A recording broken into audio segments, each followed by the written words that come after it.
Pronto, já coloquei para gravar e agora vou colocar para transmitir lá no Facebook. Só um instantinho.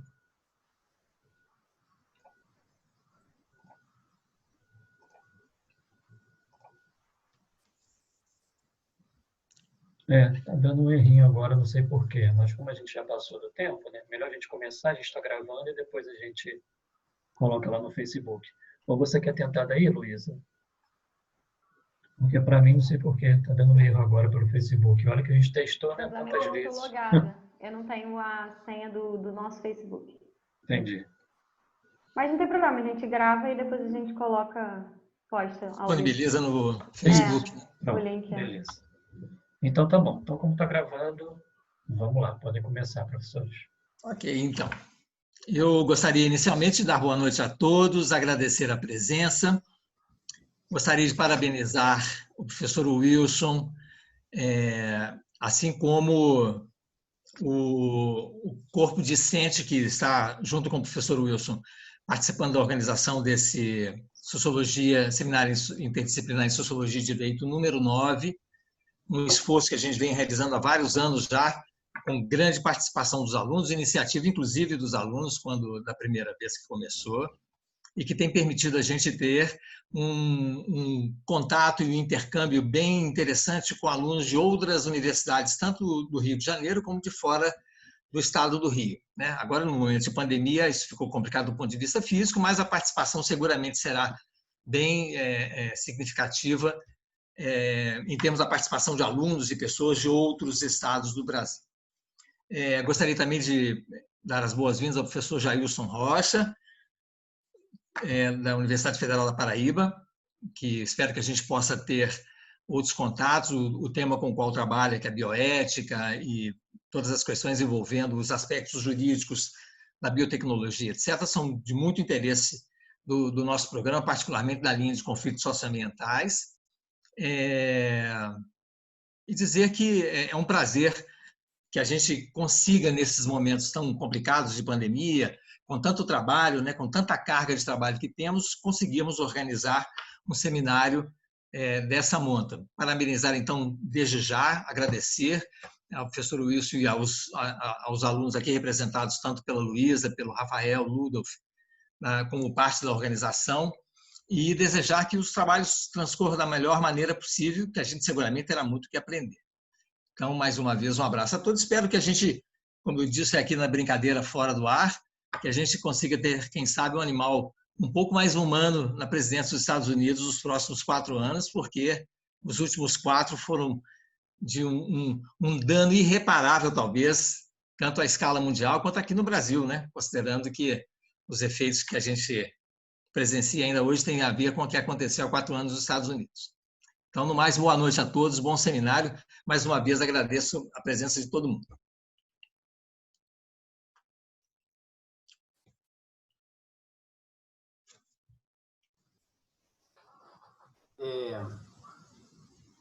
Eu também vou acabar deixando... Eu vou pedir para a Luísa falar antes em nome do corpo discente, pode ser?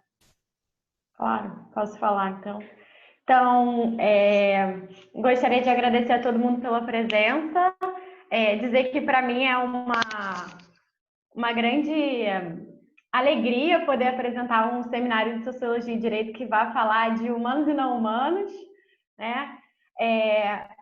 Como eu falei também antes, eu discordo do professor Napoleão, que a gente está buscando uma pessoa mais humana na presidência dos Estados Unidos. Eu acho que talvez se for menos humano, na conjuntura do que a gente tem entendido por humano nos últimos tempos, menos, talvez não antropocêntrico, mas com certeza menos capitalocêntrico, a gente vai ter um progresso, um avanço muito melhor aí. Então, em nome do corpo discente, que está participando da organização do evento de Sociologia e Direito, eu gostaria de agradecer a todos e a todas pela presença e agradecer também ao professor Jailson Rocha por ter se disposto a vir aqui dialogar um pouco com a gente, falar sobre os direitos não humanos, mas de uma perspectiva decolonial, que é tão importante e que a gente sente que talvez esse seja o caminho, efetivamente, para a gente lutar por discussões de não opressões, não subalternizações e avanços nos mais diversos campos socioambientais. Então, agora, professor Wilson, fique à vontade.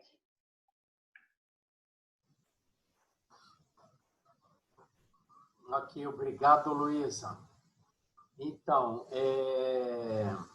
para fechar esse ciclo, né, de abertura, enquanto coordenador geral desse evento, queria agradecer a todos que estão trabalhando, a todos os alunos, todas as estudantes que estão se esforçando em fazer,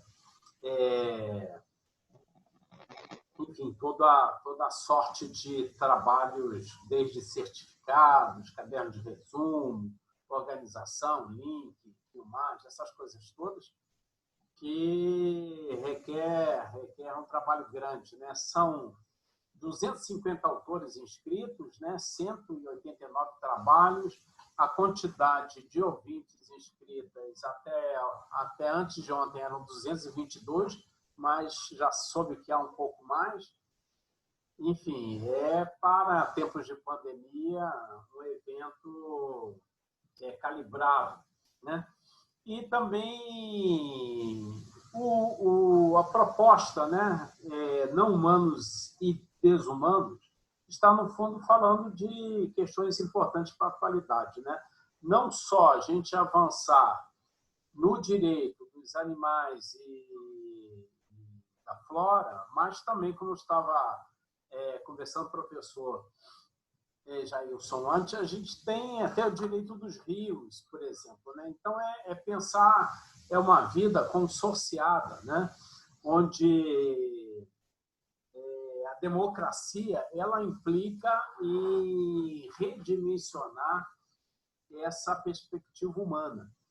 Então, esse homem que tem que levar em consideração o não humano para alcançar uma democracia plena, uma democracia cosmológica, né? Então, não à toa o desumano, né? Porque na medida que a gente luta pelos direitos, né? Especificamente os direitos da fauna e da flora e dos ecossistemas, a gente luta contra a desumanidade, né? Que ela vai estar expressa nas várias linhas, nos vários grupos de trabalho, né? Com todo o tipo de ação que vai reverberar em debates que estão aí colocados na programação, né? Combate contra o racismo, combate contra as diferenças de gênero, na desigualdade de empregos, na busca por reconhecimento de indígenas, de quilombolas, enfim, de toda a sorte de comunidades, de povos e comunidades tradicionais. Então, são temas que vão se somando.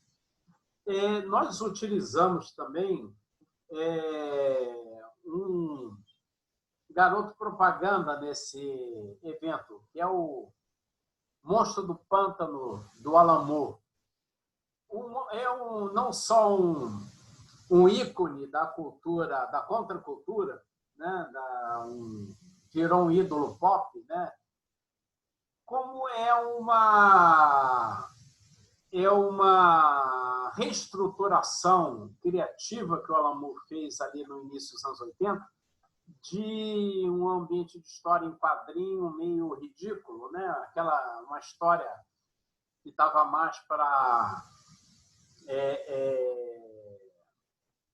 aquele monstro que sai da lagoa, né? Que aterroriza as pessoas, de uma literatura classe C, e que se mistura com um ambiente kitsch e tudo mais. Então, era bem essa que alguns eu tenho chamado de literatura dos destroços, né, para caracterizar o apogeu dessa cultura pop.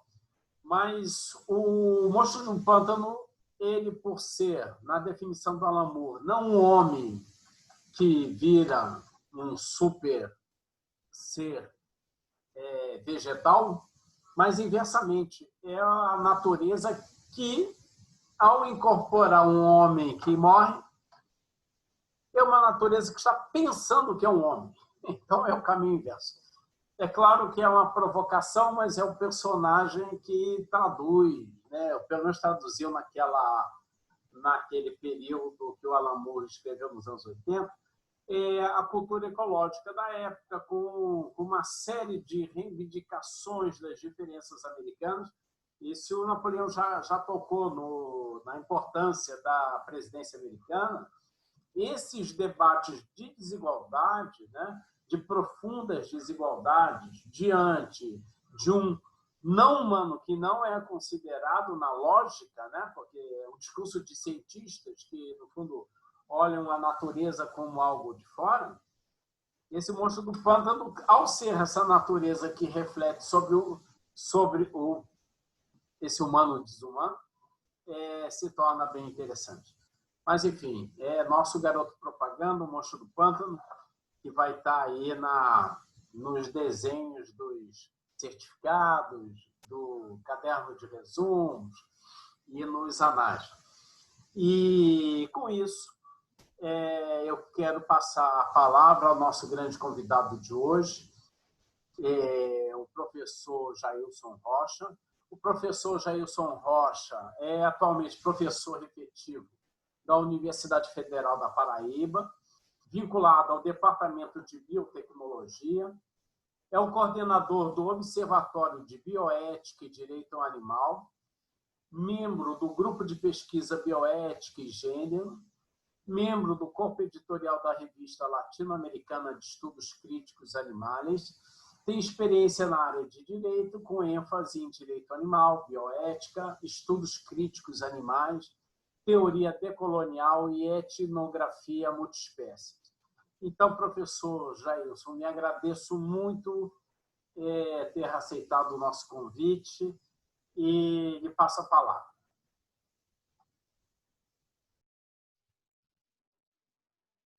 Bem, boa noite a todos e todas. É verdadeiramente um grande prazer estar podendo abrir aqui um canal de diálogo com vocês hoje e a gente poder discutir, convergir e divergir sobre diversos assuntos aqui na abertura desse seminário. Eu queria também passar por falar algumas coisas protocolares, né?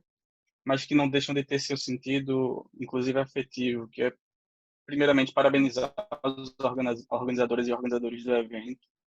Nesse contexto que a gente vive de pandemia, subsistir já é um desafio, né? E trabalhar não é nenhum desafio, é um sistema de precarização que se impõe a nós nesse contexto, precarização da vida.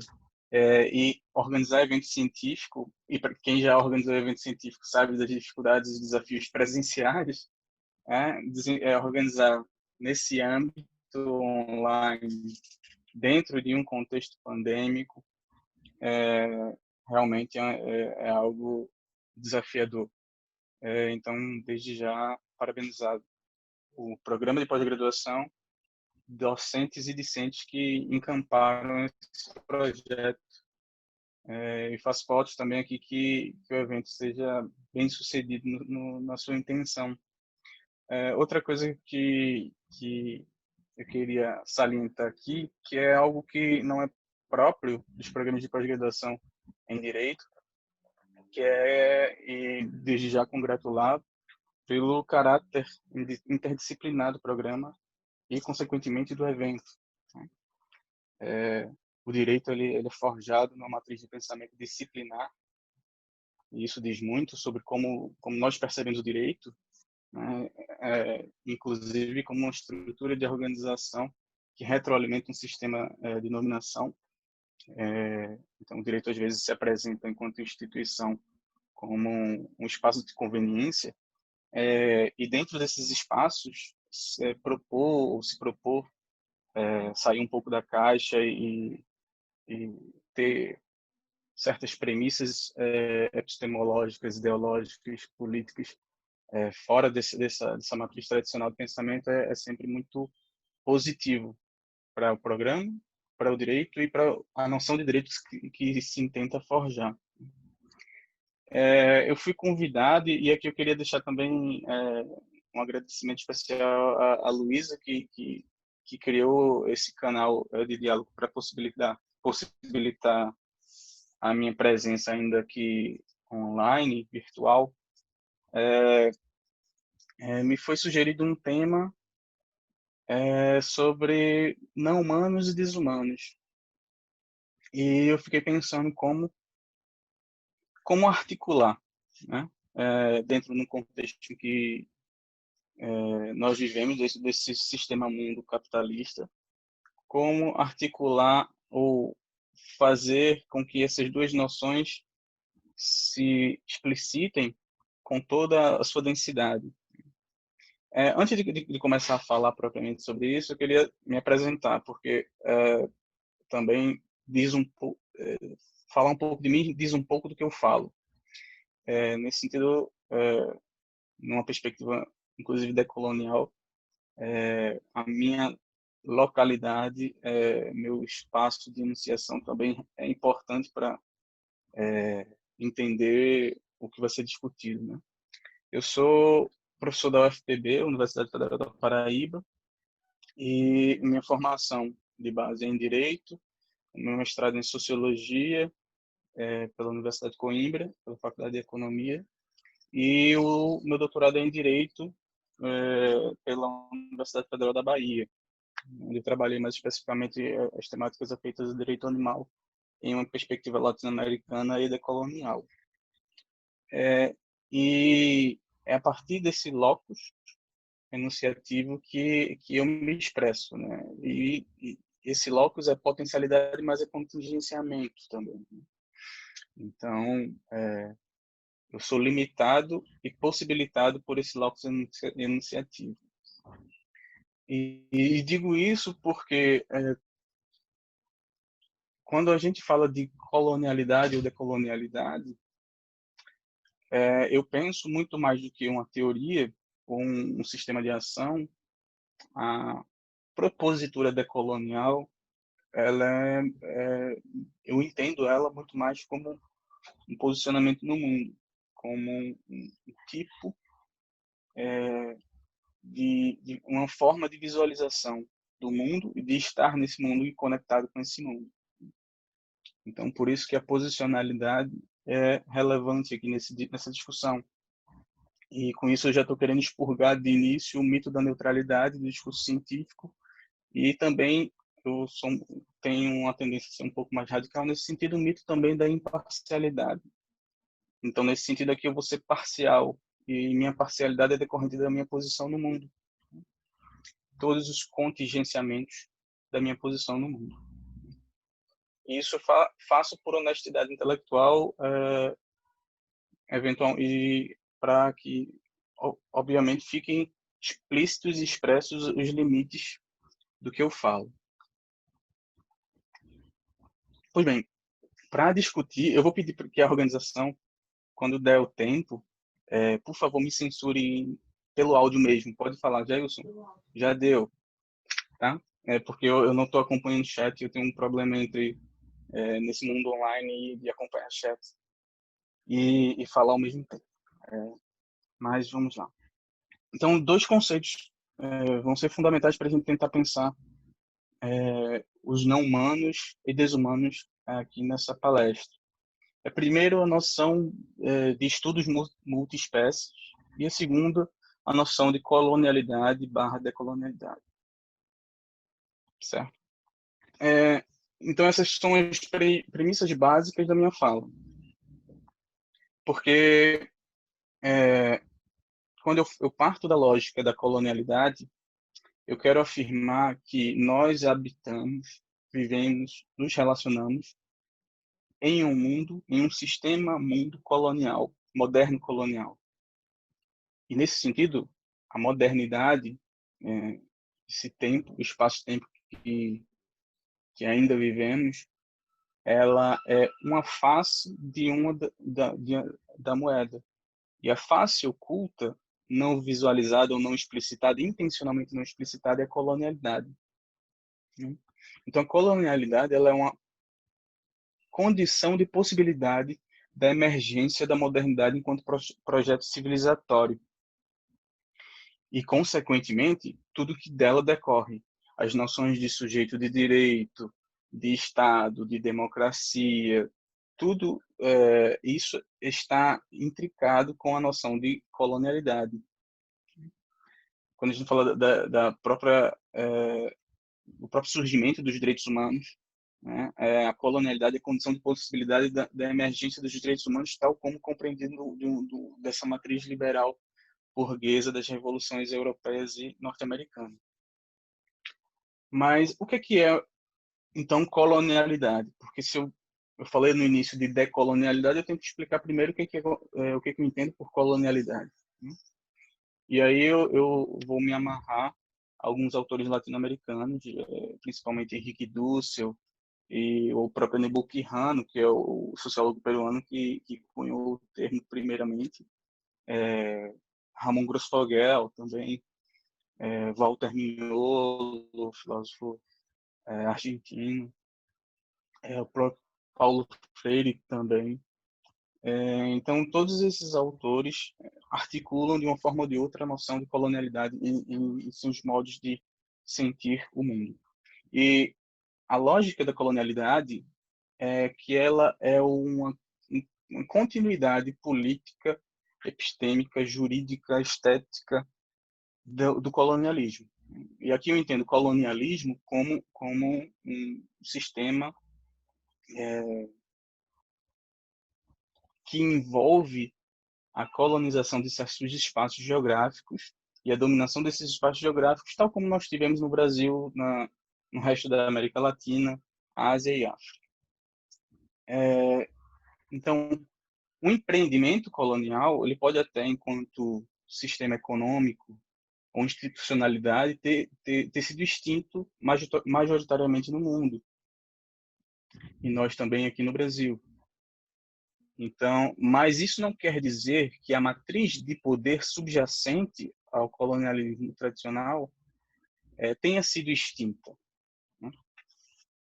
Esses autores deixam isso bem claro, a diferença entre colonialismo e colonialidade.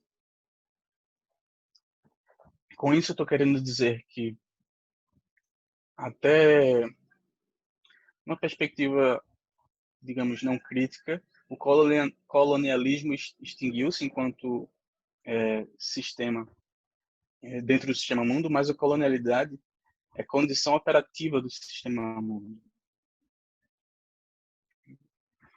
E a colonialidade é um princípio organizador do sistema mundo baseado na racialização, a racialização dos sujeitos. E aqui emerge, na modernidade, uma classificação social baseada na racialização. E aí a gente começa a falar um pouco sobre os deshumanos.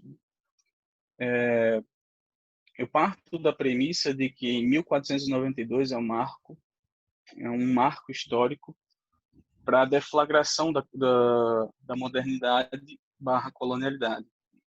E 1492, por um motivo muito simples, é que é também o ano que inaugura a invasão das Américas. E a invasão das Américas traz algumas consequências. Primeira delas é da planetarização do mundo ou mundialização do mundo, com as rotas transatlânticas criadas para o comércio. O mundo deixa de ser centrado do ponto de vista comercial ou redutível à Europa e as transações com a Ásia, e passa, de fato, ser um mundo como nós concebemos hoje, do ponto de vista geográfico, geopolítico e econômico. Mas, além disso, 1492 inaugura esse projeto de racialização dos sujeitos, ou aprimora, pelo menos, esse projeto de racialização dos sujeitos. Então, a raça, enquanto conceito, ela é moldada, começa a ser articulada a partir da invenção das Américas. Invenção e invasão das Américas. Ou seja, as Américas são condição de possibilidade para se pensar o mundo capitalista como nós temos hoje. E esse mundo ele é forjado com base em um projeto civilizatório de singularização do humano. Mas esse assim, o humano aqui concebido não como em um sentido universalizante, mas como um abstrato universal. O humano, que é um humano bem específico, e aí fazendo provocação sobre a eleição nos Estados Unidos, talvez o ideal é que fosse eleito um humano que estivesse fora do humanismo, porque o humano como concebido no humanismo e na modernidade não existe. Mas aí é querer pedir demais dos Estados Unidos e dos seus cidadãos, que existe um candidato desse. Mas, então, retornando aqui à lógica, esse projeto da modernidade inaugura uma noção de sujeito humano muito específico. E aí os marcadores sociais da diferença aqui se colocam de forma notável para racializar todos os protótipos de humanos distintos do modelo ideal civilizacional da modernidade. Então, há aqui, com a inauguração da modernidade, que se perpetua até hoje, uma ideia de humanidade bem específica. Um humano, quando se fala, eu gosto muito de um pensamento de uma antropóloga norte-americana chamada Anna Tsing, quando ela problematiza essa noção de humanidade. Ela diz: quando você pensa de humanidade, você nunca pensa numa mulher negra muçulmana da África. Sempre à sua mente vem um homem branco, burguês, cristão, supostamente heterossexual, ou que se afirma externamente como heterossexual, cis, etc, etc. Então, é esse projeto de humano que a modernidade visa a universalizar. Todas as outras codificações, marcadores sociais que atravessam outras identidades que não essas, são tidas como indesejáveis, disfuncionais, patologizantes e, consequentemente, objeto de uma política, de uma necropolítica, né, para utilizar o termo que ultimamente está em moda. Então, esses humanos indesejáveis são empurrados para as margens da humanidade e são, nesse sentido, animalizados, em um sentido detrimentoso. E aí a gente legitima um sistema de opressão, inicialmente com a escravização do humano negro, e a própria noção de escravização se atualiza na modernidade com esse projeto de racialização. Até porque a ideia de escravo, anteriormente, essa noção de racialização, ela não está atrelada ao fenótipo. Atrelar o escravo, ou a noção de escravidão, ao fenótipo e ao humano negro, é um projeto moderno. Na mesma então, nesse sentido, esses humanos são tidos como sem alma, sem fé, sem lei, sem rei, incivilizados. Logo, tornou-se legítimo falar em um processo de exploração, de catequização, de assimilação do outro não europeu e não inscrito nesse capital de branquitude e de branquitude heterossexual.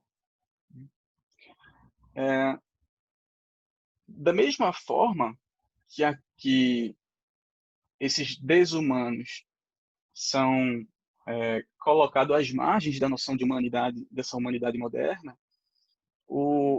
aqui a gente também pode articular a noção de não humano como um exterior constitutivo da humanidade, da própria noção de humanidade.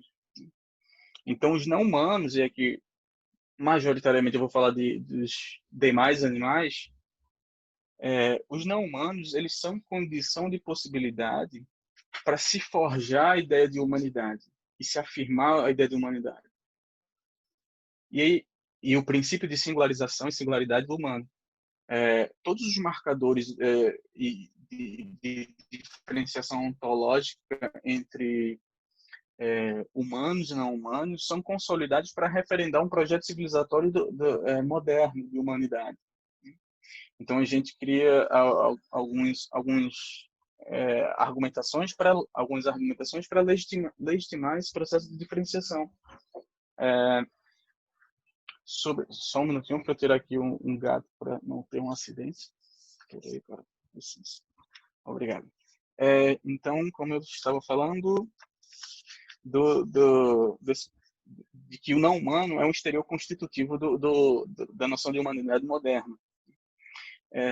Então, nós forjamos ao longo do tempo algumas narrativas inverossímeis, mas que, até do ponto de vista científico ou do ponto de vista político, enfim, não importa muito agora, mas para referendar essa ideia de humano, como racionalidade.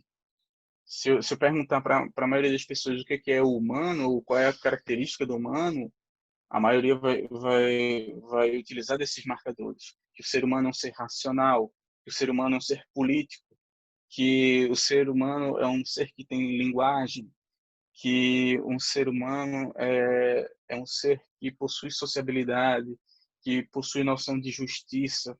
Enfim, todos esses marcadores de diferenciação ontológica que são necessários para afirmar o humano do humanismo, esse humano que eu disse que não existe. E se da perspectiva intra-humana a gente cria essa argumentação para diferenciar os humanos desejáveis dos indesejáveis, em interespécies, a gente também cria essa mesma argumentação para legitimar o processo de exploração dos não-humanos dentro desse projeto civilizacional da modernidade, de uma moderna.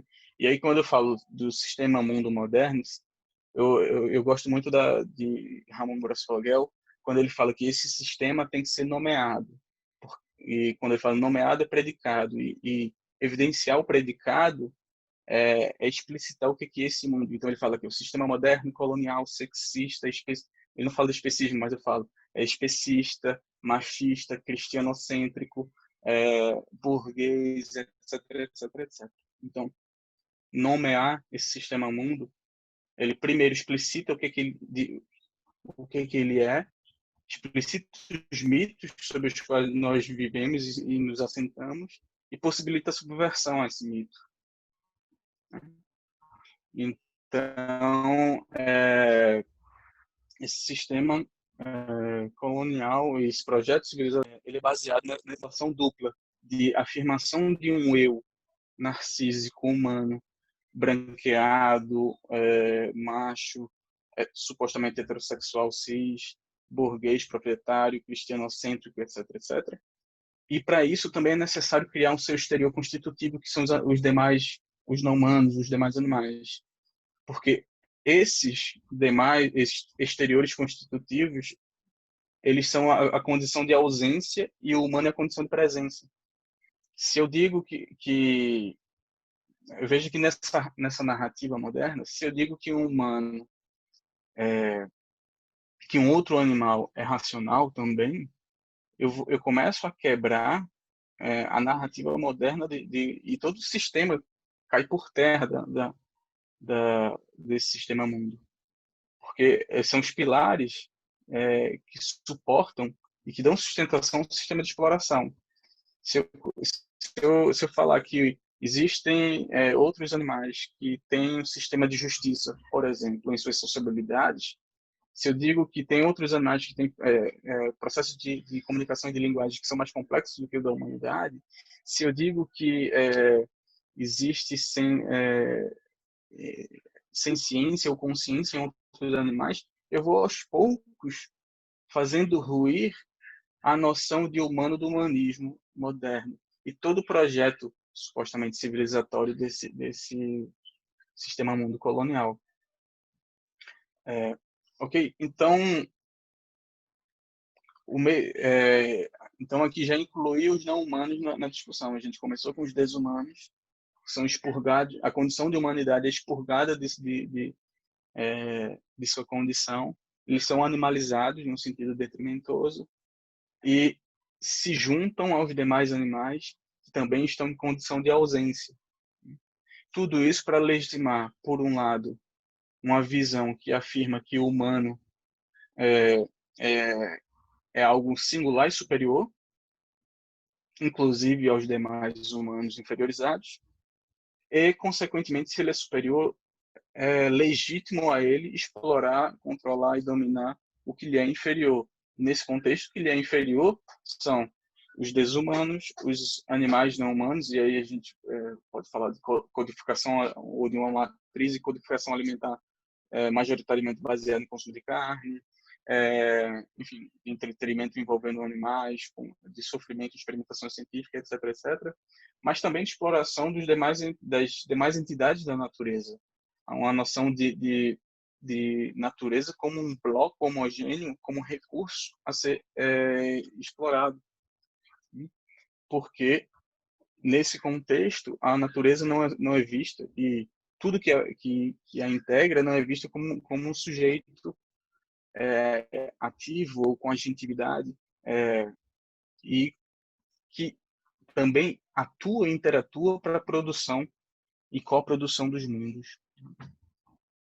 Então, essa noção, isso tudo para falar sobre colonialidade. Então, a colonialidade ela se projeta nesse projeto de racialização para controlar o poder, para controlar uma noção de sexualidade, de gênero. A gente também pode falar de colonialidade do saber, e aí dentro da universidade isso é muito presente, e o próprio Ramon Grosfoguel fala também das universidades ocidentalizadas. E o exemplo maior que temos são das universidades no Brasil, todas elas são bem forjadas, construídas historicamente nessa matriz de poder colonial.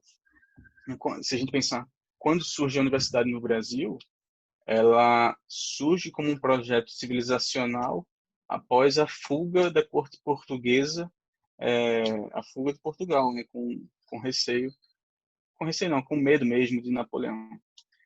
Então, com a instalação da corte portuguesa na colônia, se inaugura um projeto de civilização dentro da própria colônia.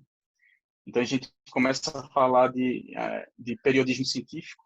Os periódicos científicos são inaugurados nessa fase.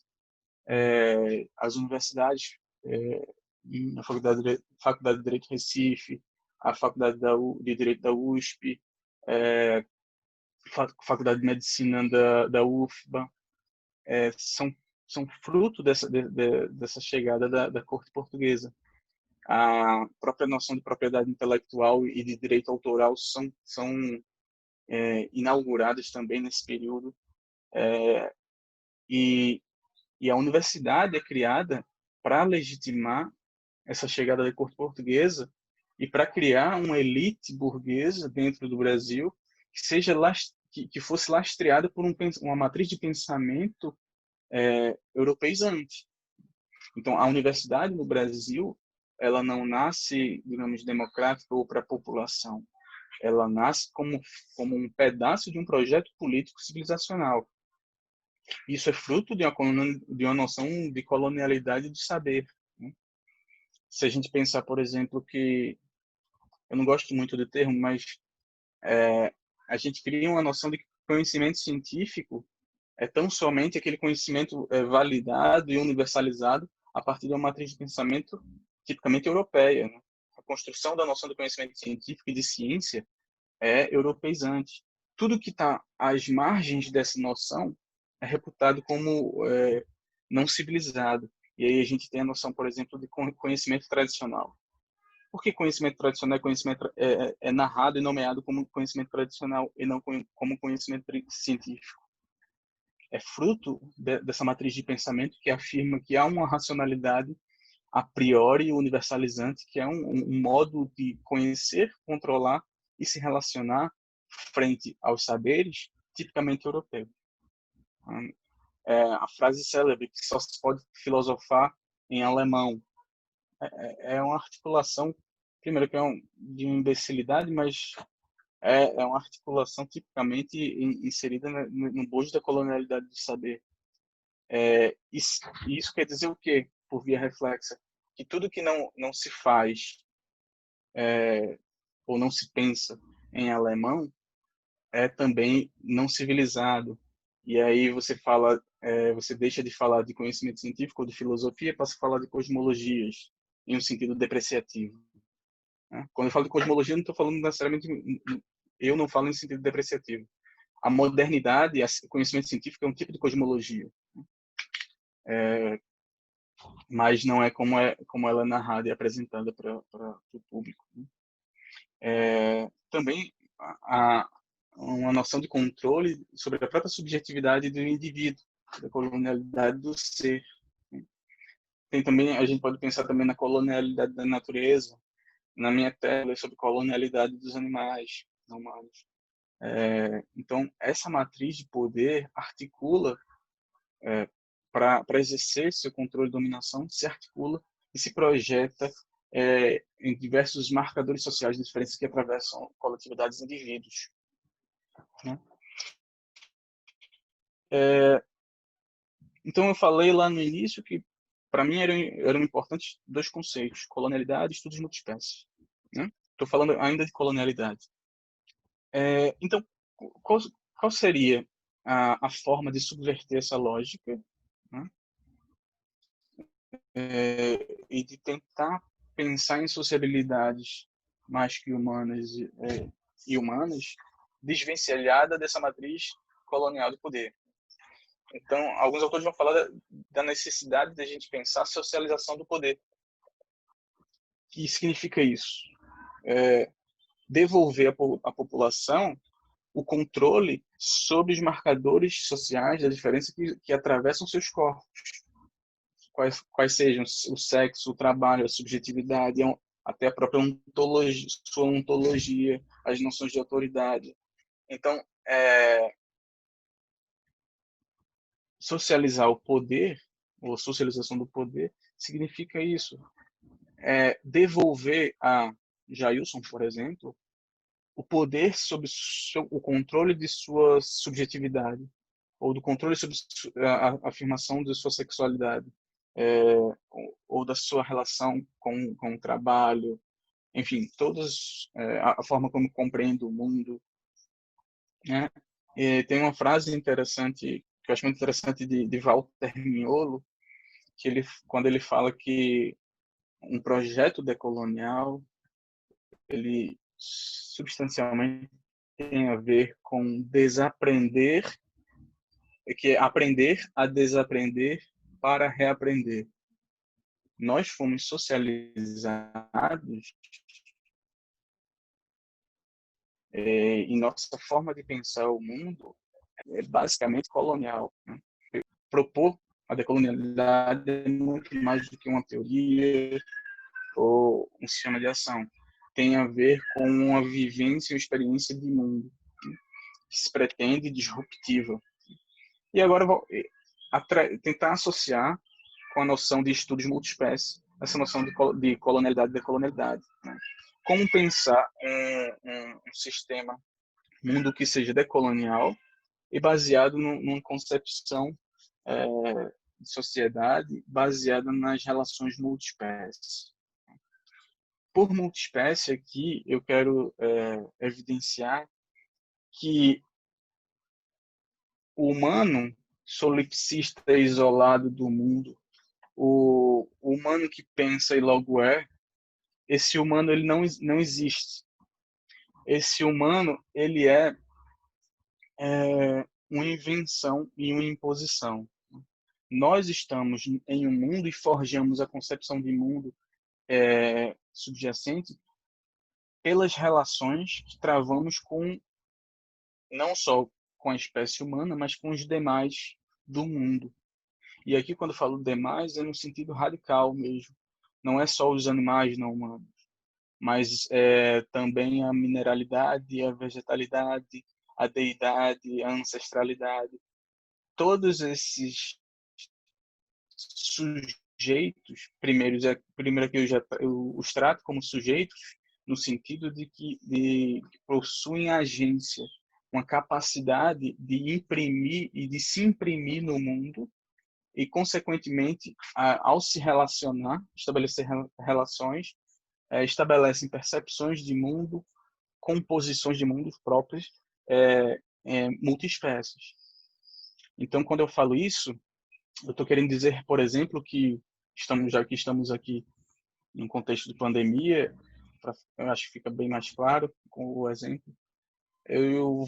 Quando eu falo isso, eu quero dizer que o vírus, por exemplo, é uma entidade política, é um sujeito político, é um sujeito econômico e jurídico, e nós estabelecemos relações com esses vírus. E se a gente pensar que, só para reforçar a afirmação de que o humano do humanismo não existe, se a gente pensar na nossa corporalidade, né, nós só somos humanos porque internamente nós convivemos e nos relacionamos com micro-organismos que são benéficos ao humano. Se nosso intestino não fosse povoado, não só nosso intestino, perdão, mas outros órgãos também.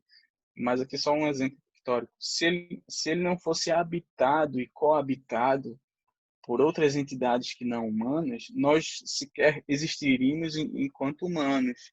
Então, o humano, tal como se concebe, ele não existe porque o humano só é em relação a uma multitude de agentes que coproduzem, que nos produzem, também nos coproduzem, mas que também coproduzem história, nossas sociabilidades, nas ausências e nas presenças. Note aqui que eu falo isso no sentido que você não precisa, por exemplo, acho que já passou por aqui, ao lado, alguns gatos, né? Mas eu não preciso coabitar a minha casa com um gato para que esse gato tenha influência no sentido de mundo que eu tenho. Né? Então, a presença é relevante e a ausência é relevante na mesma medida para situar essa noção multiespécie. Então, nós só somos porque somos com e juntos. Na mesma medida que os demais animais são, e tão somente são na medida das relações. Então, aqui a noção de relação é muito relevante para se pensar em termos multiespécie. Se a gente pensa nas relações que a gente estabelece com alguns animais específicos, historicamente, como cachorro, né? O projeto de domesticação do cachorro é um projeto de co-domesticação. Nós fomos domesticados na mesma medida que, historicamente, houve um momento de troca de interesses mútuos para que fosse, naquela temporalidade, mutuamente benéfico a associação entre cachorro e lobo. Isso parte de uma concepção de que todos esses entes que eu mencionei são entes que possuem agência. Eles não são um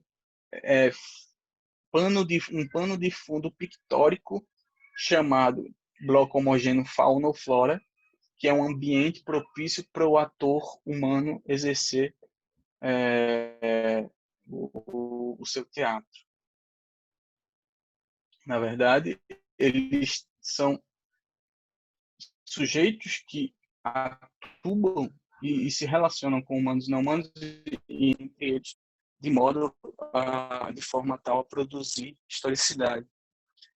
Proposta pelos estudos multiespécie pode ser acoplada à noção de decolonialidade e, nesse sentido, adensar a propositura para pensar conflitos socioambientais de relações com humanos e não humanos de forma um pouco diferente da chave operativa que a gente geralmente utiliza para lidar com esses conceitos que tem a ver com as noções clássicas e tradicionais de modernidade e de pensamento moderno. Quando a gente pensa, por exemplo, nesses casos recentes de defaunação, de queimadas, tudo que está acontecendo com a Amazônia, etc, etc, etc.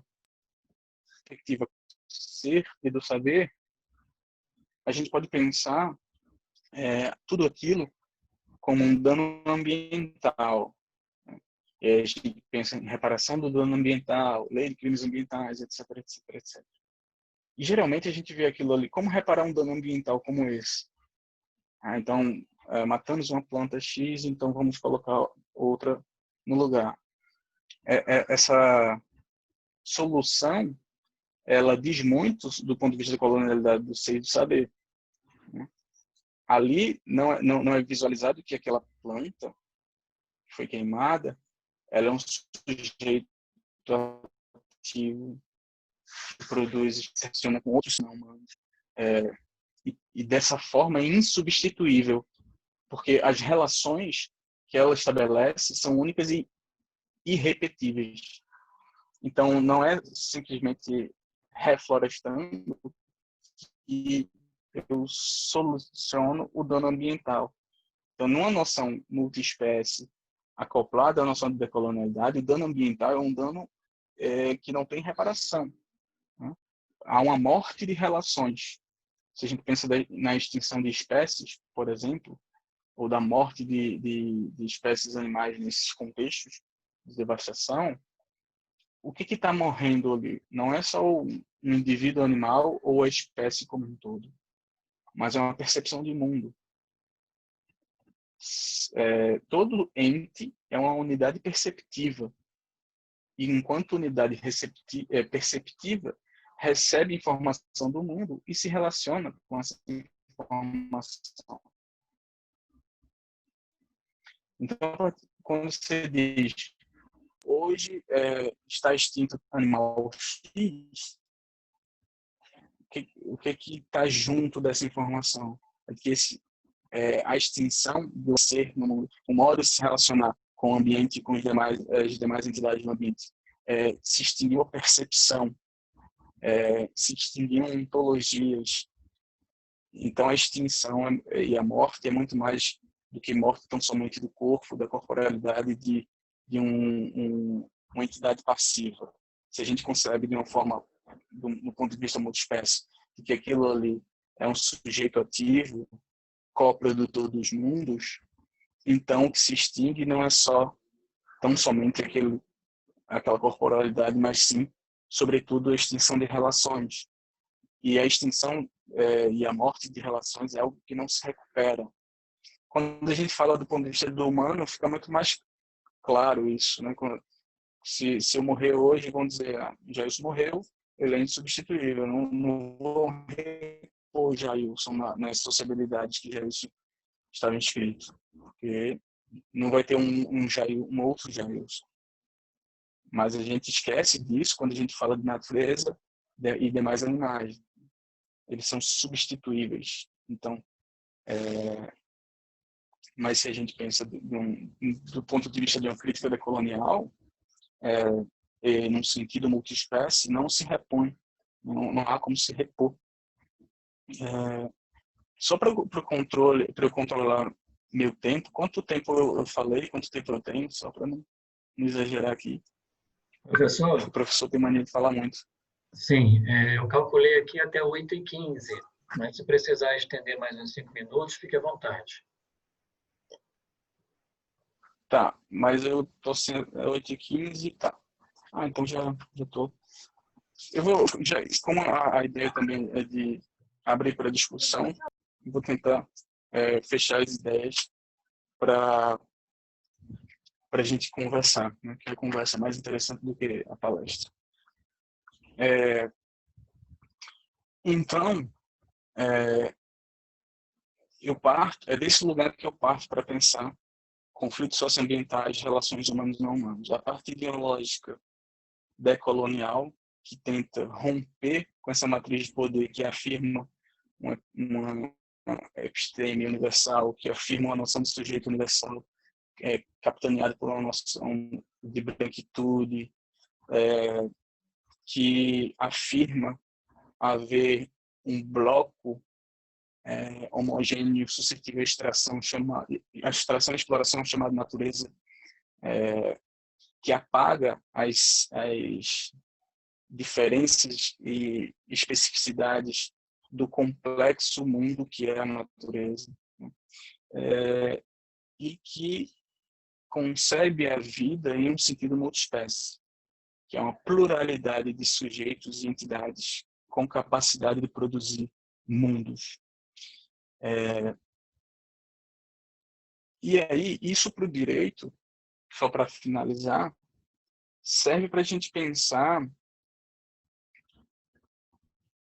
primeiro, o direito é uma força, uma institucionalidade que geralmente tem a tendência a retroalimentar o sistema de poder que a criou.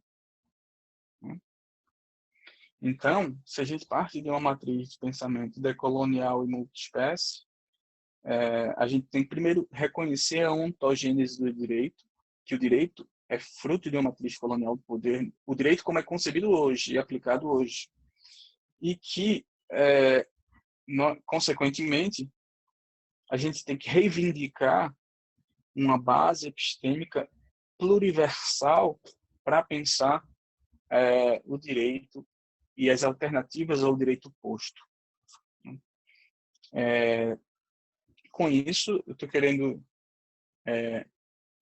me apegar à frase que eu já falei de Walter Mignolo, né? E aí para finalizar a minha fala e a gente começar a conversa, o que eu acho é que nós temos que aprender a desaprender o direito para poder reaprendê-lo dentro de uma lógica menos exploratória, menos conservadora, conveniente a esse sistema de dominação.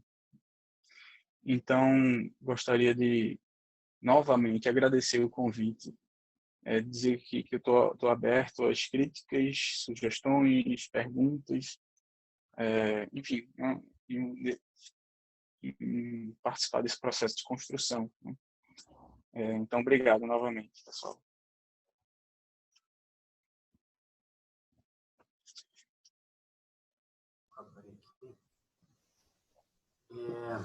Agradecendo ao professor Jailson pela fala, e certamente o Rafael deve estar vendo se algumas perguntas, pedir para quem já quiser anunciar perguntas, se anunciar aí no chat, né?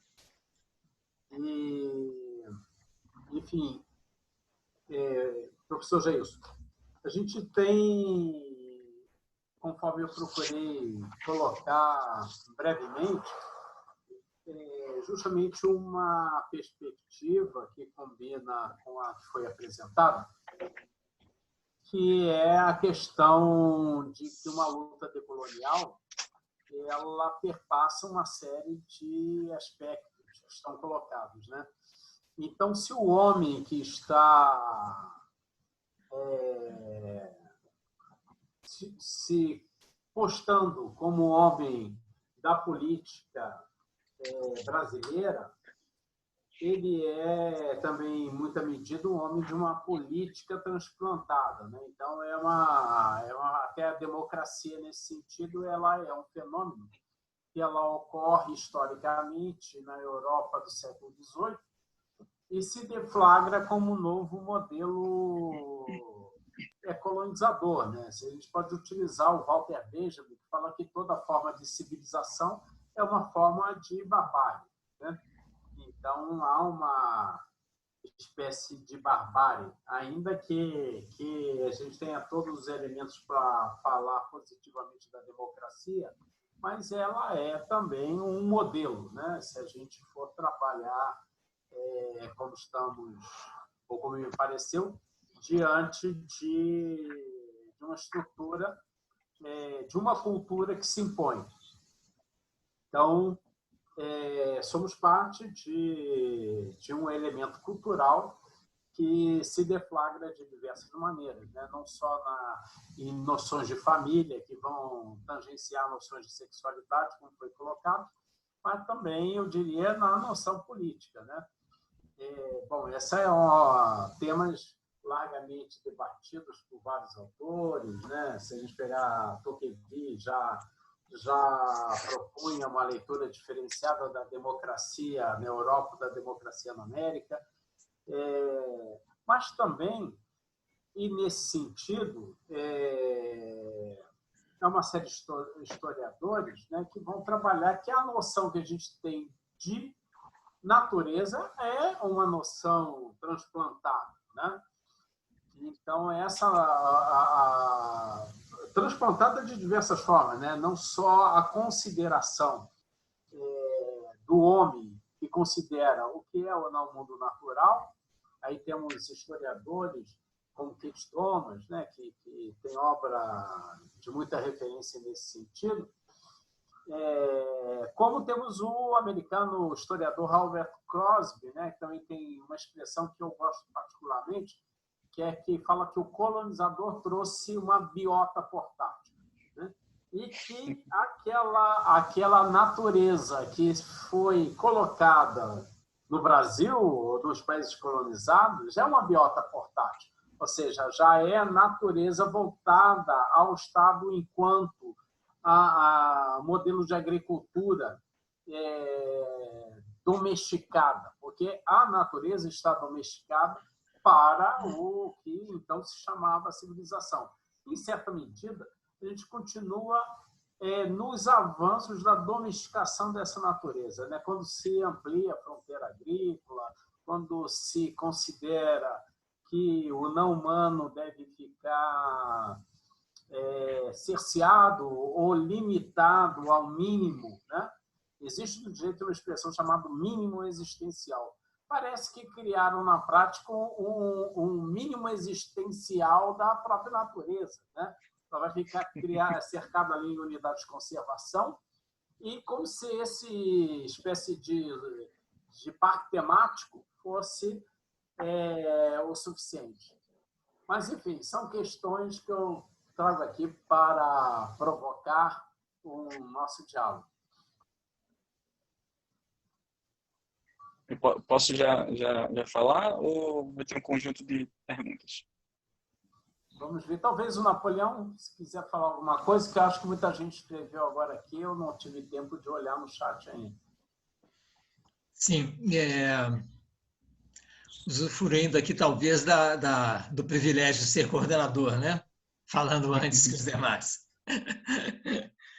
Bom, Jailson, eu achei muito interessante a sua exposição e também muito interessante o seu ponto de vista. Mas confesso que tenho aqui dificuldades, não exatamente como homem branco cristão, etc., que não sou nenhuma coisa nem outra, mas de tentar entender isso como parte de um processo histórico que a gente está tentando, eventualmente, superar, reconstruir, desconstruir, etc. Não à toa, quando eu fiz a brincadeira de, quem sabe, ter um outro humano ou alguém mais humano na presidência dos Estados Unidos, logo provoquei a reação da Luísa. É óbvio que eu estou operando dentro do ser, né? Do ser historicamente dado, não do dever ser ou do possível ser que poderíamos eventualmente construir. Então, é nesse sentido que eu queria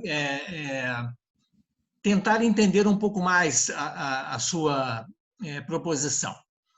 Eu não sou habermasiano, mas gosto muito de um textinho do Habermas que diz que a modernidade é um projeto inconcluso. Na minha interpretação, ela é inconclusa porque, aliás, ela não será concluída, a não ser que acabemos com a humanidade, me parece. Porque é essa modernidade que, mal ou bem, nos dá os instrumentos intelectuais, científicos, políticos, etc., para poder, inclusive, criticar e mudar o mundo. Por mais que a gente esteja olhando criticamente pelo avesso, né, como você menciona, que a colonialidade é o avesso da modernidade, sem a qual ela não poderia existir, por mais que a gente esteja olhando desse ponto de vista, me parece que a gente ainda está dentro de uma, digamos assim, de uma dimensão aberta pela modernidade, no sentido de sermos críticos sobre nós mesmos, sobre aquilo que é posto por nós no mundo, né?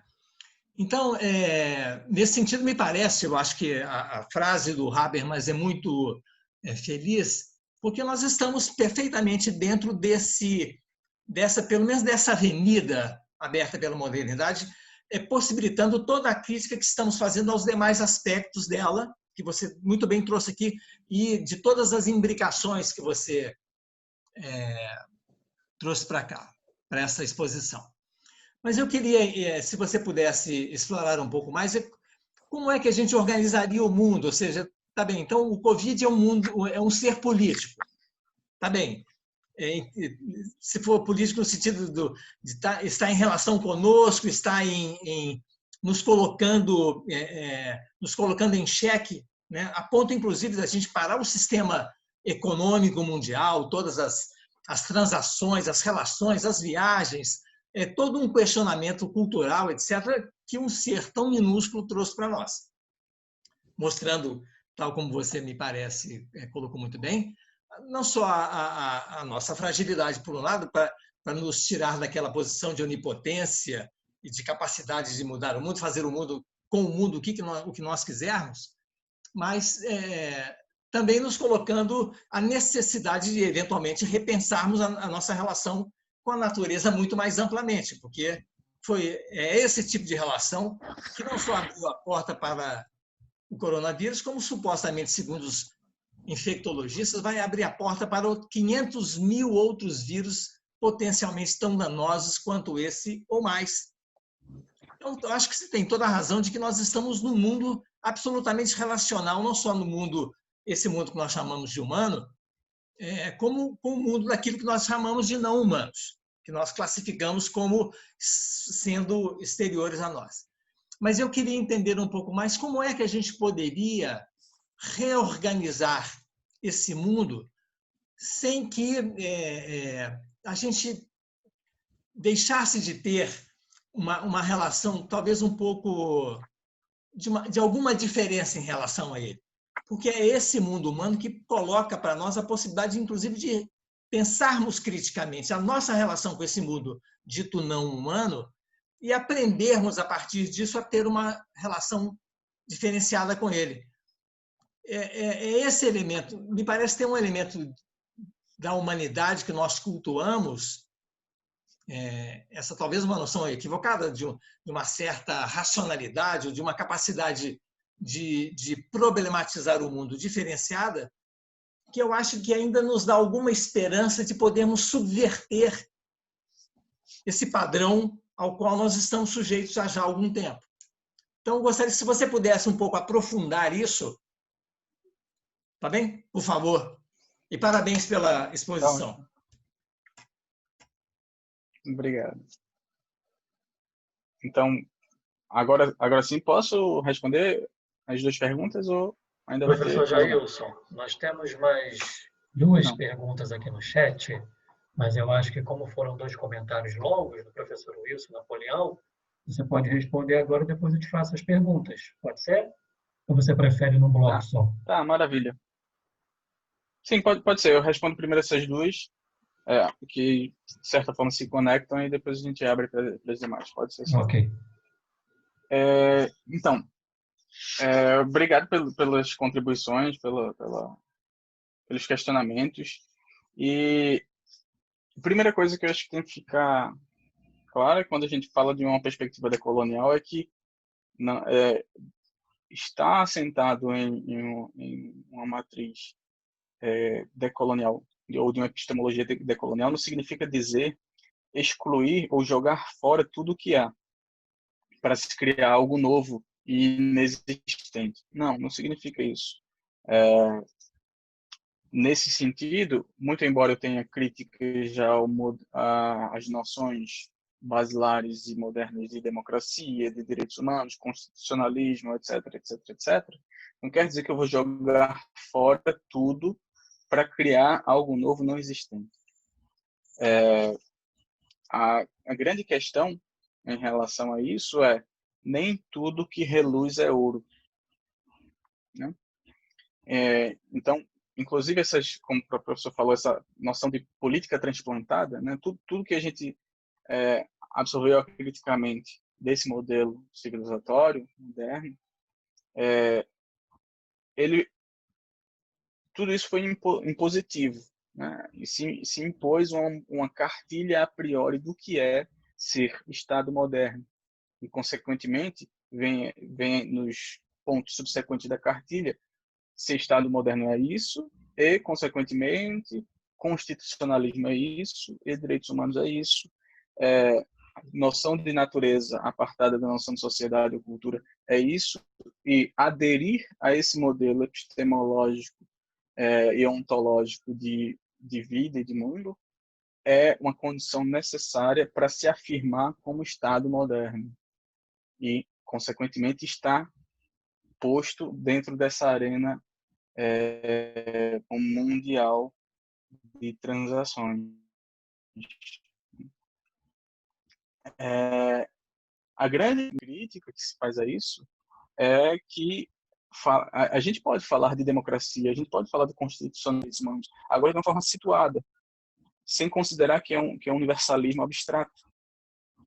É afirmar que são noções politicamente construídas dentro também de uma localidade chamada Europa. E aqui a Europa não deixa de ser um espaço geopolítico e passa a ser uma metáfora de mundo. Então, isso é uma violência epistêmica, impor esses modelos como a priori.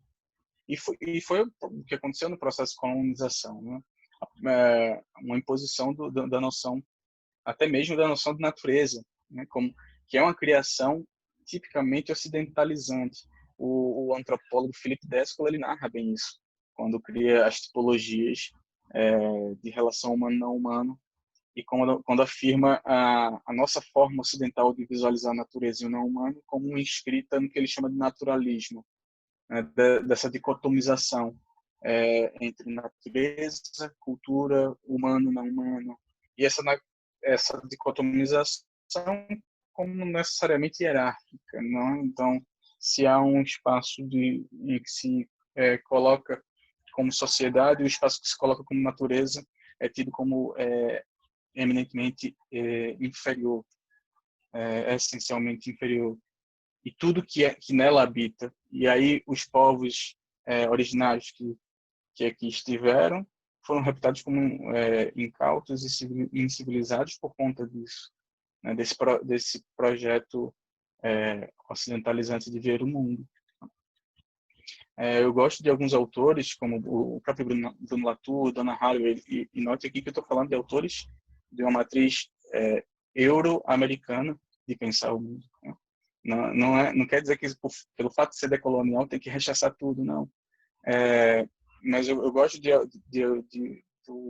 algumas percepções que ele tem sobre essa e a proposição de ruptura que se faz com essa dicotomização natureza e cultura, né? A Haraway fala de nature culture, ela faz a cisão dos dois termos, e a percepção de que não há natureza sem cultura e não há cultura sem natureza. A Anna Tsing, ela fala de diversidade biocultural.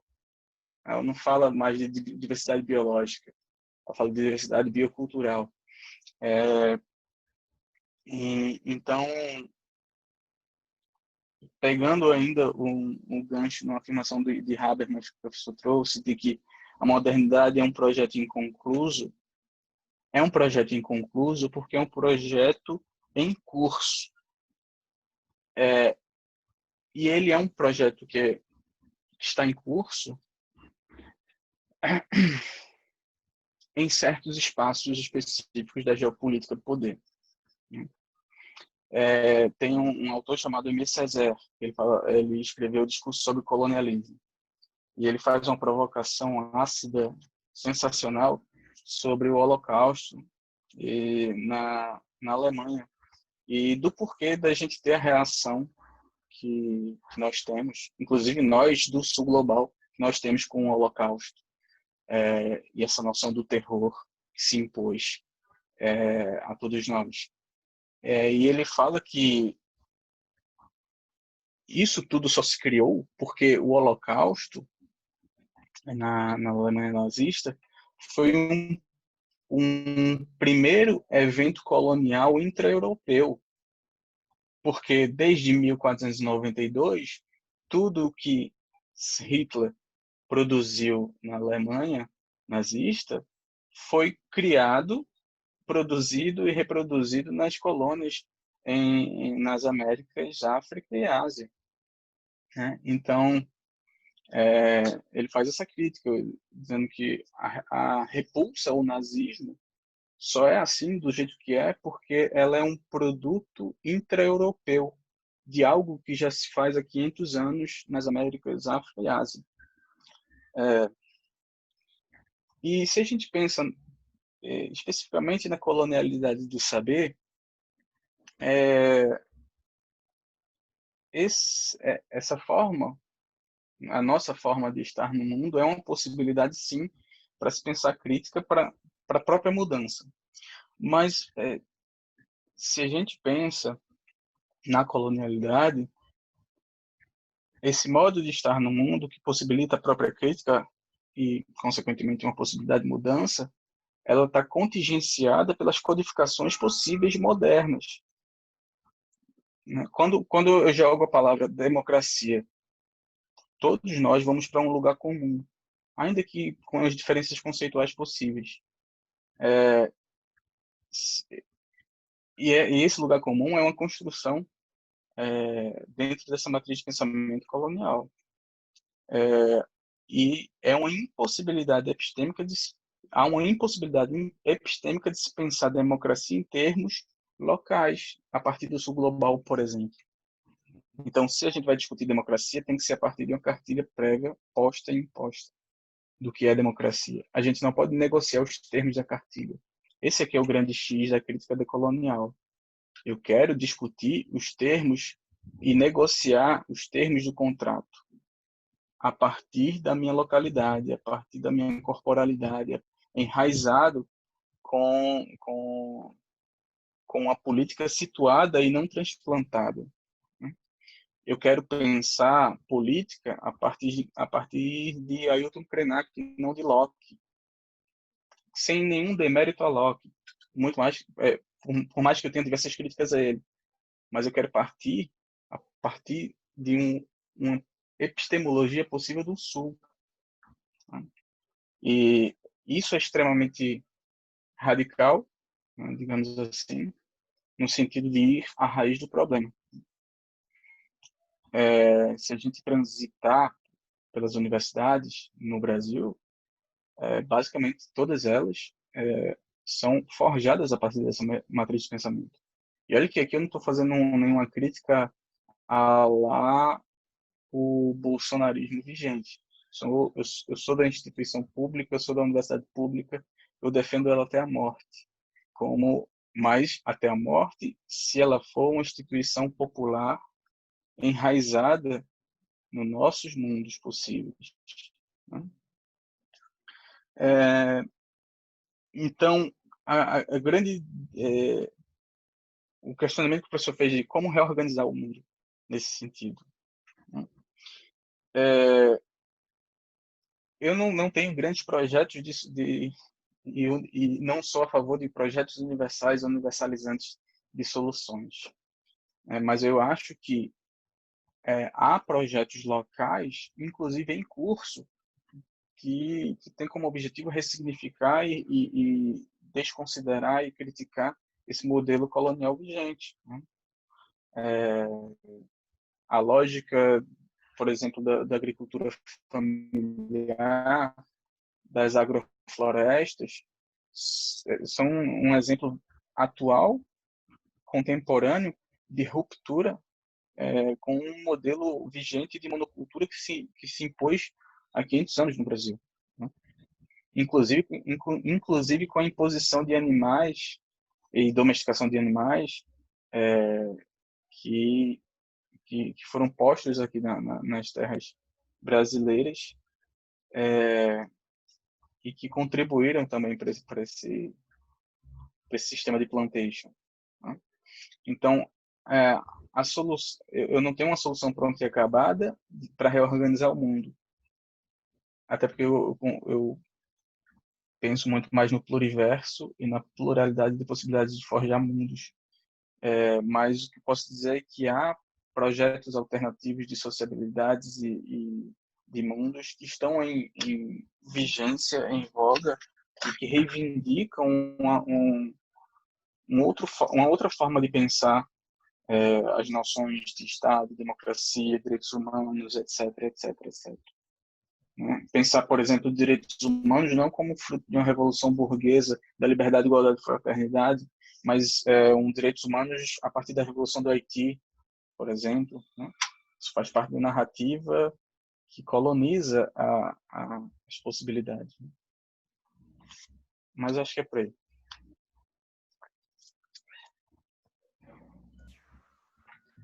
Sim, as perguntas do chat. Oi.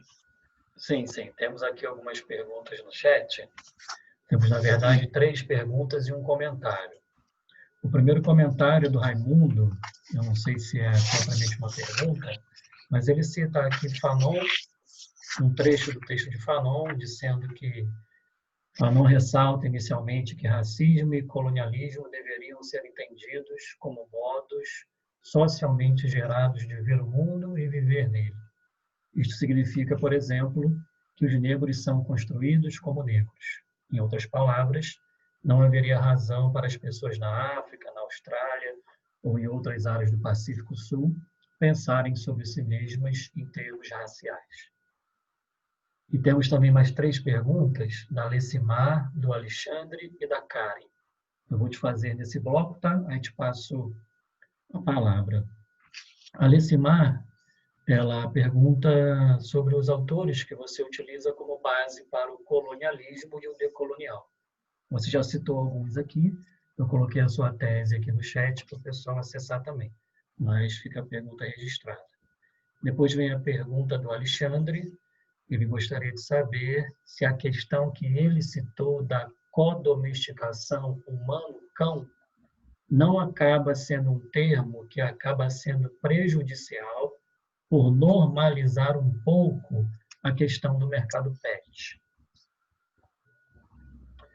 E a terceira é a da Karen. Parabéns, Jailson, sempre brilhante. Recordo de uma fala do Ailton Krenak, quando ele menciona que os outros seres estão ofendidos com a baixaria e a grosseria dos homens, que pela técnica destruiu o mundo. Na sua visão, qual o instrumento cosmopolítico podemos praticar para aprender, desaprender e reaprender o mundo a fim de efetivar o projeto multiespécie esmagado pela colonialidade? E tem uma pergunta minha, para finalizar esse bloco, que é a seguinte: nós vemos o direito animal brasileiro discutindo muito a questão do redimensionamento do não humano no nosso ordenamento jurídico. E nós vemos também o constitucionalismo do Equador, o constitucionalismo latino-americano como um todo, mas Equador, Bolívia, discutindo também os direitos da natureza, reconhecendo até mesmo alguns rios como sujeitos da natureza.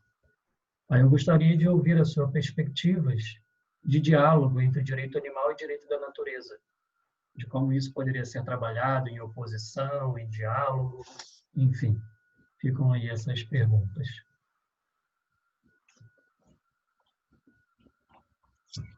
Tá bem, só terminar aqui de anotar a tua pergunta, direitos da natureza e direito E animal. nós vamos até às 21 horas, tá? São 20h39 agora.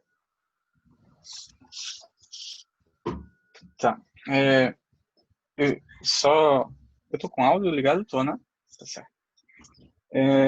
Fazer um comentário sobre a citação a Fanon, que ele fala sobre o projeto de racialização e e ele fala sobre como os negros são construídos como negros.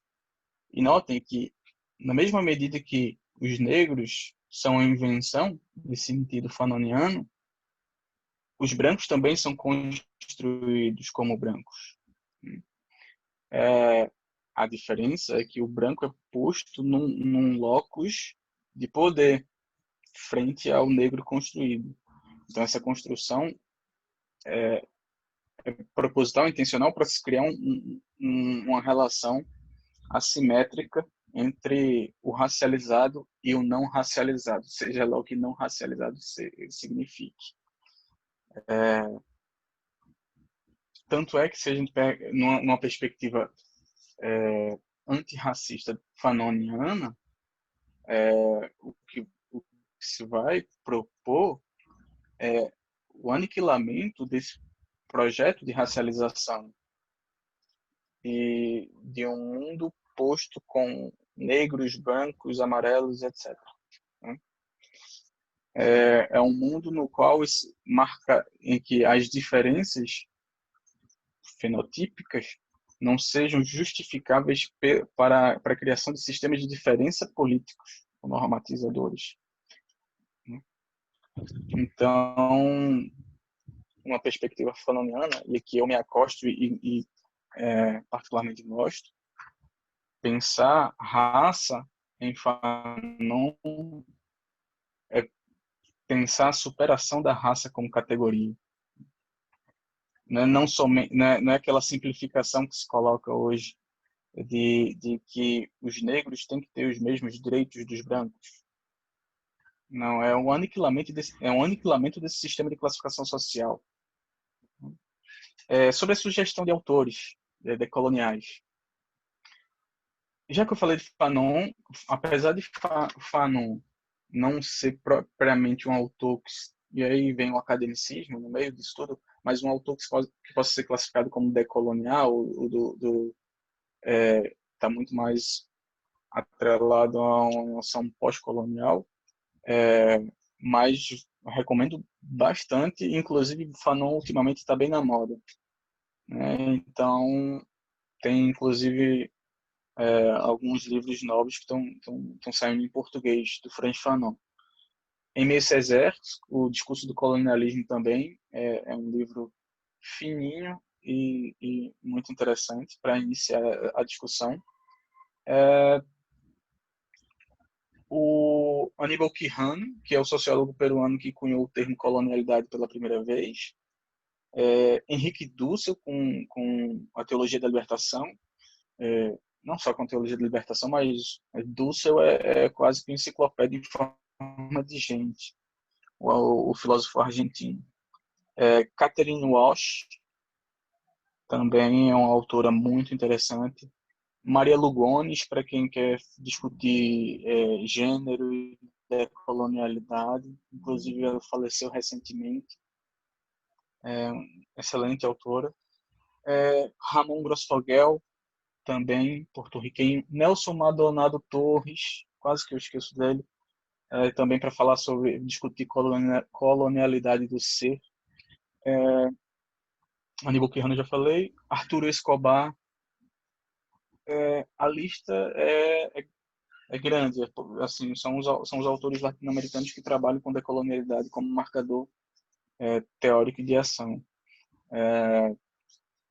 Mas tem mais. Se você colocar no Google grupo de investigação Modernidade / Colonialidade, faltou o Walter Mignolo também, que eu mencionei aqui na palestra algumas vezes. Inclusive saiu um livro dele traduzido também para o português. A maioria desses autores tem um problema. Para nós talvez não seja um problema tão grande assim, que é a ausência de obras em português, de traduções. Alguns desses autores ainda não são traduzidos para o português, mas tem a obra em espanhol, que já é uma porta de entrada um pouco mais fácil e possível de popularizar. Paulo Freire também, muito embora tenha sido de um tempo e de um contexto que não necessariamente se punha como explicitamente decolonial, mas é um autor que casa muito bem com a teoria decolonial e que dialoga muito bem com todos esses autores que eu mencionei aqui anteriormente. Sobre a noção de codomesticação, e de ela ser problemática na medida que pode normalizar os mercados pet, depende do conceito ou noção que se tem de domesticação. Tá? Se fala de domesticação como um sistema de controle e exploração dos corpos não humanos, e humanos também, né? Nós somos domesticados, por exemplo, a pensar a partir de uma matriz política que afirma que democracia se exerce a partir do voto, então somente pelo voto, e de 4 em 4 anos. Né? Nós somos domesticados a pensar dessa forma, porque é uma forma conveniente de se pensar a democracia também, para um setor político acomodado nos setores de poder. Mas se a gente pensa domesticação em um sentido recíproco e de afetação recíproca, a gente pode falar, por exemplo, e Anna Tsing, também a antropóloga que eu mencionei anteriormente, ela fala que os cereais domesticaram o humano. O que ela está querendo dizer com isso? Ela diz, fungos são indicadores da condição. A condição humana é uma relação entre espécies. O que ela está querendo falar no fundo sobre essa noção de domesticação? Quer dizer que nós só somos o que somos na medida em que criamos um sistema de plantation, em que meia dúzia de grãos foram eleitos como os grãos da humanidade e foram impostos mundialmente como codificação alimentar principal. Então, quando ela fala que o grão domesticou o humano, é nesse sentido. Ela tem um livro, na verdade, ela tem um grupo internacional de pesquisa sobre os Matsutake, sobre os cogumelos Matsutake. E a etnografia dela, multiespécie, envolvendo os cogumelos Matsutake e a rota internacional mundial de comercialização desses cogumelos. Por isso que ela diz que os fungos são indicadores da condição humana, porque ela analisa as costuras do capitalismo a partir das relações que nós estabelecemos com o fungo. E essa relação, em certa medida, pode ser vista como um processo de domesticação recíproca. Mas claro que se você parte de um lugar onde afirma a domesticação como algo essencialmente negativo, essencialmente violento, controlador, dominador, aí sim, eu concordo contigo de que falar em codomesticação poderia dar a entender ou normalizar o mercado pet, mas não é isso, tá? Do que se trata. O que se quer falar quando se afirma codomesticação é justamente para quebrantar com a noção narcísica de humanidade, da humanidade como algo que se autoconstitui, e afirmar que não, que na verdade há outros seres que implicam nossa constituição de humanidade, certo? Deixa eu ver aqui. Próxima questão foi sobre o Rafael falou sobre a relação direitos da natureza e direito animal, não é isso? Professor, Então, faltou só a da Karen. Antes da minha tinha a da Karen. Sim, pode Quer que repetir eu então, por repita? favor? Claro, vamos lá.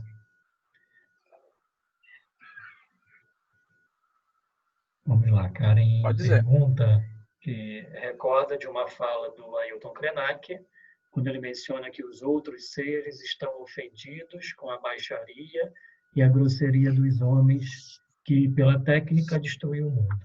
Na sua visão, qual instrumento cosmopolítico podemos praticar para aprender, desaprender e reaprender o mundo a fim de efetivar o projeto multiespécie esmagado pela colonialidade. Tá. Obrigado, tá?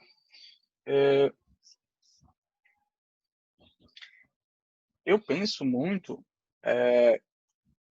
na noção de alteridade, não só num sentido humano, né?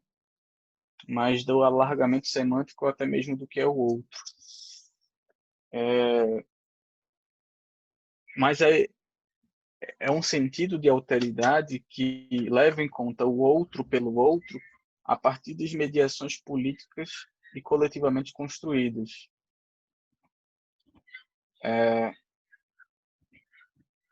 E aí, eu não quero dizer com isso que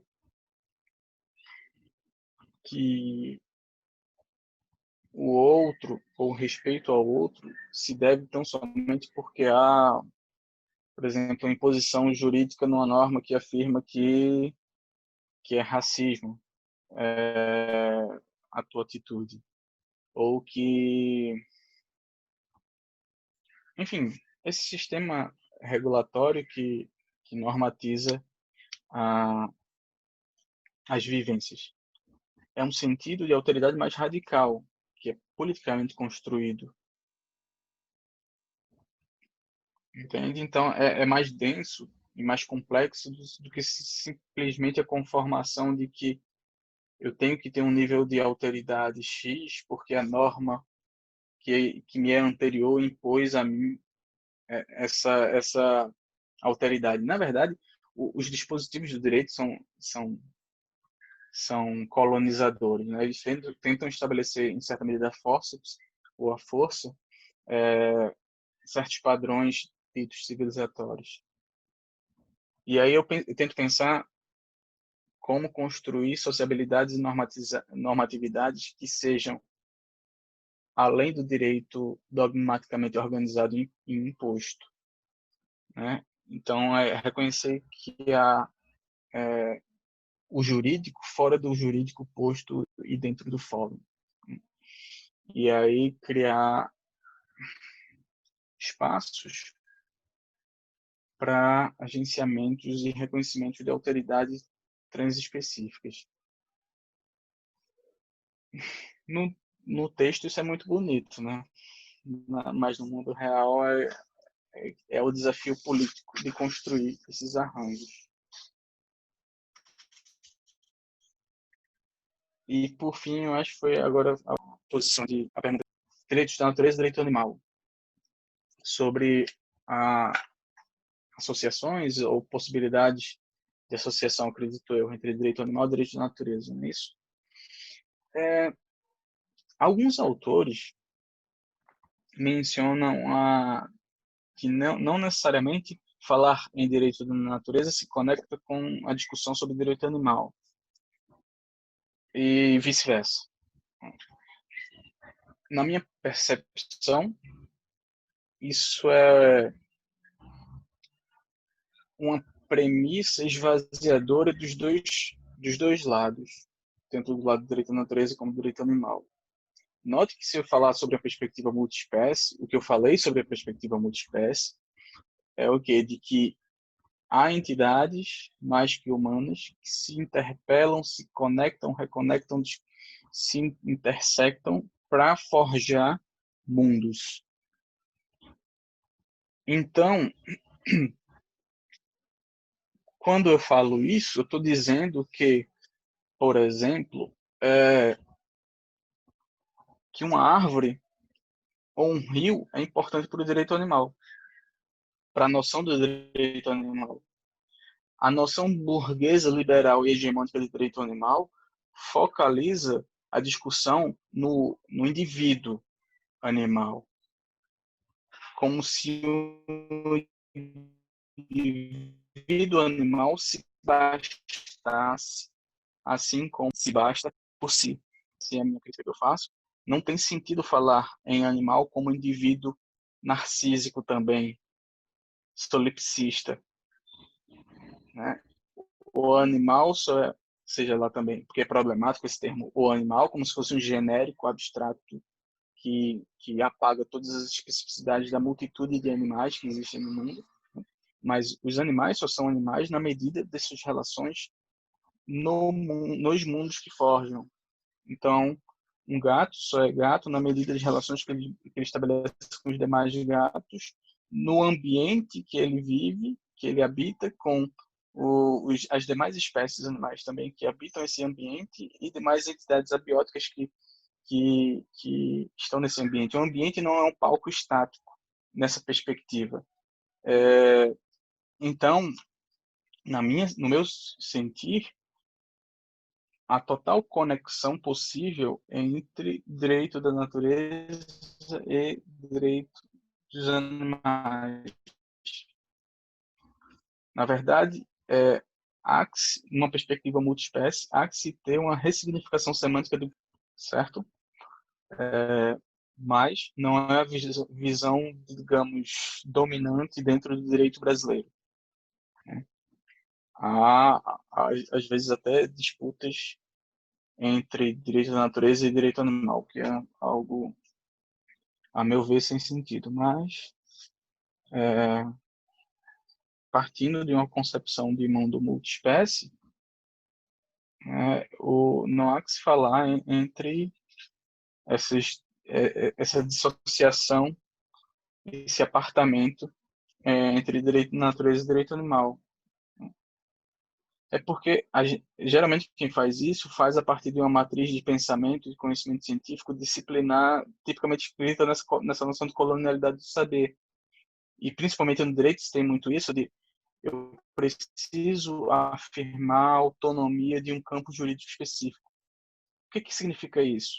Eu preciso me inscrever, significa, em outras palavras, eu preciso me inscrever no poder disciplinar subjacente à colonialidade do saber, para ter relevância política, institucional e normativa.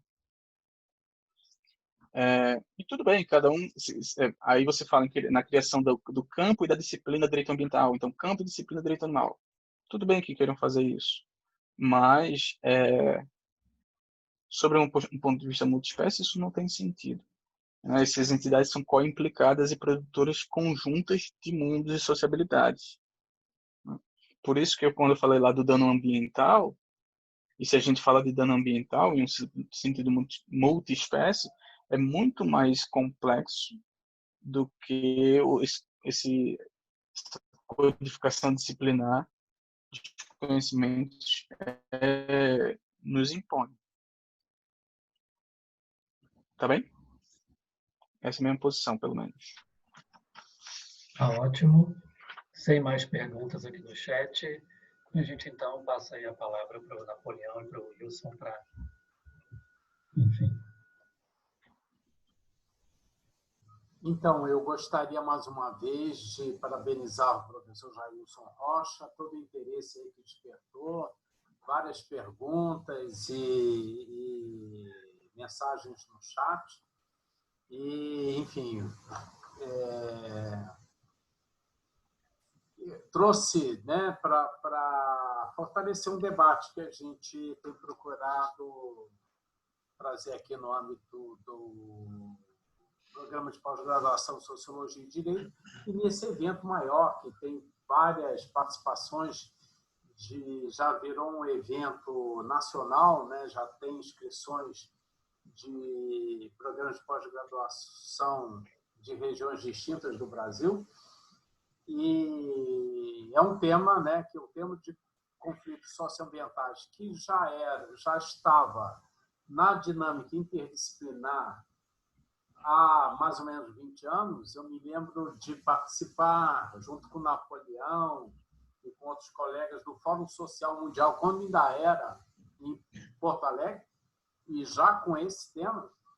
E agora a questão do direito dos animais e toda a perspectiva complexa que ele traz, a gente conseguir criar essas oportunidades de diálogo.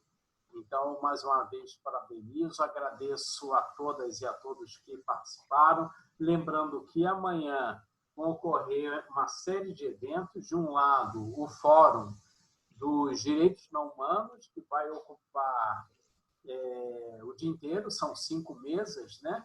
Então, inicia às 9 da manhã, mas, em paralelo, há outras 3 mesas redondas com temas distintos. Está tudo isso na programação, e o que permite que as pessoas, enfim, tenham uma oportunidade de lidar com temas diferentes, temas robustos, né? E se aprofundar também no debate específico dos não-humanos. E, na quinta-feira, eu lembro, tem os grupos de trabalhos com os diversos GTs, né? Então, são na verdade, eram 189, mas com as correções chega a aproximadamente 200 trabalhos. Então, vai ser um dia inteiro também de atividades bem dinâmicas. E passo a palavra ao professor Napoleão Miranda, que é o coordenador do programa, para que ele inicie. Muito bem. Então, mais uma vez, agradecer ao Jailson. Como disse o professor Wilson, despertou muitas perguntas interessantes. O tema é muito interessante. Seguramente dormirei pensando, tentando equacionar questões que talvez ainda não estejam equacionadas, mas vou fazer o impossível para que isso aconteça. De qualquer maneira, acho extremamente bem-vinda a reflexão, porque ela tem a ver não somente com a questão do humanos e não humanos, mas tem a ver com muitos outros aspectos da nossa vida que a gente, em geral, passa de barato no cotidiano. Então, parabenizo pela excelente exposição. Parabenizo também, mais uma vez, ao professor Wilson pela organização, assim como ao conjunto dos alunos que estão envolvidos nesse processo, aqui representados tanto pelo Rafael Dudolf quanto pela Luísa Chaves. E, mais uma vez, também convido para que todos estejam presentes nos próximos 2 a 3 dias que a gente vai estar tocando, né, o seminário, o 9º Seminário Interdisciplinar em Sociologia e Direito. Eu espero muito, Jailson, que a gente tenha outras oportunidades de intercâmbio, trocas presenciais ou virtuais, seja aqui em Niterói, seja em João Pessoa, que a gente podia organizar uma viagem dos humanos para poder ter uma conversa mais presencial em João Pessoa, ali no Cabo Branco, por exemplo, que seria muito bom. Entre outros lugares, Tambaba, por exemplo, né? Também poderia ser muito interessante. Eu agradeço a todos, parabenizo mais uma vez e convido a todos a que sigam conosco amanhã. Agradeço muito a Rafael e a Luísa pela condução da mesa e também a todos os que estiveram presentes conosco nessa primeira intervenção aqui. Um abraço a todos, né? Obrigado. Um abraço. Tchau, tchau. Um abraço, obrigado. Um abraço. A gente vai desfazer, o Rafael está como host e ele vai encerrar, então, a transmissão. Isso, encerrando agora. Um abraço a todos e todas. Obrigada, gente. Beijo. Tchau, tchau.